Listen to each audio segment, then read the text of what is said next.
কুয়েতের আল জাবের ও বাহরাইনের নৌঘাঁটি পারস্য উপসাগরের নিরাপত্তার মূল কেন্দ্র। এখানে মার্কিন নৌবাহিনী ও বিমান বাহিনী সমন্বিতভাবে মোতায়েন থাকে। কৌশলগতভাবে এই ঘাঁটিগুলো ইরাক ও ইরানের সম্ভাব্য সংঘাত মোকাবিলায় দ্রুত প্রতিক্রিয়ার জন্য ব্যবহৃত হয়।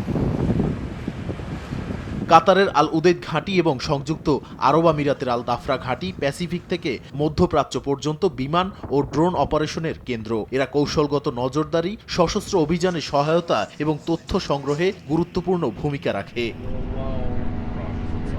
সৌদি আরব ও ওমানের মার্কিন ঘাঁটিগুলো সীমিত হলেও গুরুত্বপূর্ণ।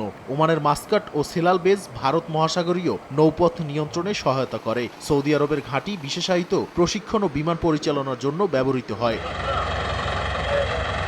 ইরাকে বিমান ঘাঁটি আইএস ও অন্যান্য সন্ত্রাসী গোষ্ঠীর বিরুদ্ধে অভিযানে প্রধান কেন্দ্র। জর্ডান সীমান্তে প্রশিক্ষণ ও বিমান অপারেশন এই অঞ্চলের নিরাপত্তা নিশ্চিত করে।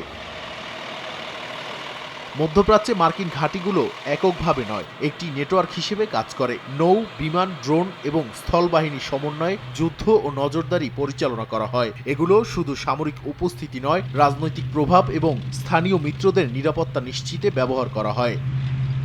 নাদিম মারজান, সময় সংবাদ।